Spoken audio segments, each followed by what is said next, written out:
வணக்கம். இலங்கை ஆய்வு செய்தியுடன் நான் நிரோஷன். கடும் போட்டிக்கு மத்தியில் இலங்கையின் 9வது நிறைவேற்று அதிகார ஜனாதிபதியாக தேசிய மக்கள் சக்தியின் அனுரகுமார திசாநாயக்க தெரிவாகி இருக்கும் நிலையில் முன்னதாக கூறப்பட்டது போல் எந்த ஒரு வேட்பாளரும் பதிவான மொத்த வாக்குகளில் 50% மேலான வாக்குகளை பெறவில்லை. இதன் அடிப்படையில் விருப்பு வாக்குகளே அடுத்த ஜனாதிபதியை தீர்மானிக்கும் முக்கிய காரணியாக அமைந்திருந்தது. ஆனால் புதிய ஜனாதிபதிக்கான ஆசனம் மலர்படுக்கையாக ஒருபோதும் அமையப் போவதில்லை. பதிலாக அது எப்போதும் முட்படுக்கையாகவே இருக்கப் போகிறது என்று அரசியல் ஆய்வாளர்கள் குறிப்பிடுகின்றனர். நாடு இன்றிருக்கும் நிலையில் குறிப்பாக 2025ஆம் ஆண்டில் மிக மோசமான சவால்களுக்கு புதிய ஜனாதிபதியும் மக்களும் முகம் கொடுக்க வேண்டியிருக்கும் என்ற நிலையில் புதிய ஜனாதிபதியாக ரணில் இருந்திருந்தால் இந்த சவால்கள் ஒப்பீட்டு ரீதியில் குறைவாக இருந்திருக்கும். ஏனெனில் ரணிலை பொறுத்தவரை அது அவரது தற்போதைய அணுகுமுறையின் தொடர்ச்சியாகவே இருக்கப் போகிறது.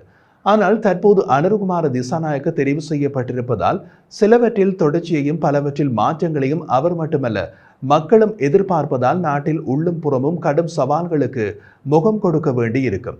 எனினும் தொடர்வதோ அல்லது மாற்றுவதோ எதுவாயினும் அதை செய்வதற்கு புதிய ஜனாதிபதிக்கு நாடாளுமன்ற பலம் அவசியமாகும்.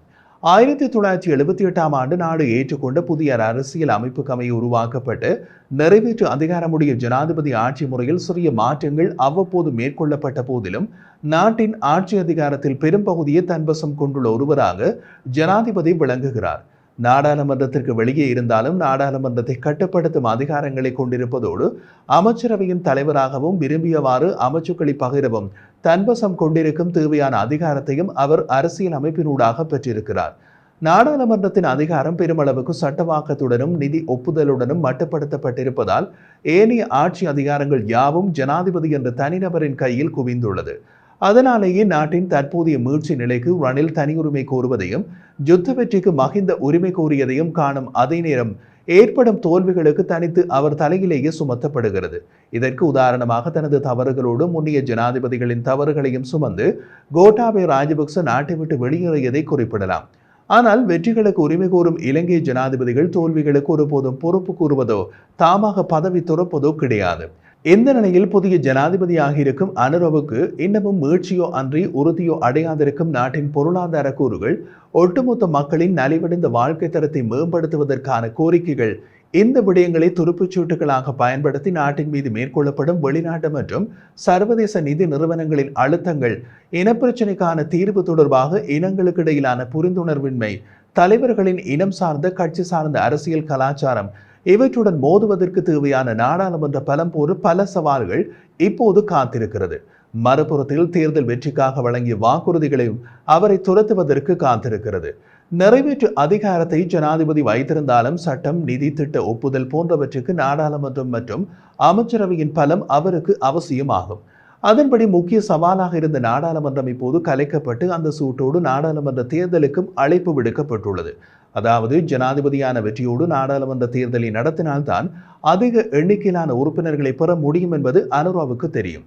ஆனாலும் நாடாளுமன்றம் கலைக்கப்பட்டு புதிய பொது தேர்தல் ஒன்று நடந்தாலும் அவரால் அறுதி பெரும்பான்மை ஒன்றுக்கான வெற்றியினை பெற முடியுமா என்பது இப்போதுள்ள நிலையில் சாத்தியம் போல தோன்றினாலும் தேர்தல் காலம் வரை அனுரவின் அதிரடியிலேயே இது தங்கியிருக்கிறது. ரணில், சஜித், அனுர என்று 3 அணிகளுக்கிடையே நெருக்கமான போட்டி தற்போது நிலவுவது நாடாளுமன்ற தேர்தலிலும் நிச்சயம் பிரதிபலிக்கும் என்று கருத முடியும். அதே நேரம் எதிர்க்கட்சிகள் ஒன்றிணைந்து அல்லது கூட்டுக்கள் மாற்றமடைவதற்கான வாய்ப்புகளும் அதிகம் உள்ளன. இதனால் அவருக்கான சவால் காத்திருக்கிறது என்பதற்கு மறுப்பதற்கு இல்லை.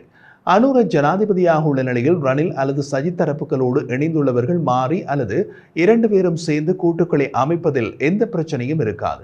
அத்துடன் இவ்விரு தரப்புகளும் ஒன்றாகுவதற்கான வாய்ப்புகளும் அதிகம் உண்டு என்று கூறலாம். எனினும் ஐக்கிய தேசிய கட்சியினுடைய தலைவராக ரணில் இருப்பதனை ஐக்கிய மக்கள் சக்தியில் இருப்பவர்கள் விரும்ப மாட்டார்கள் என்பது வெளிப்படை.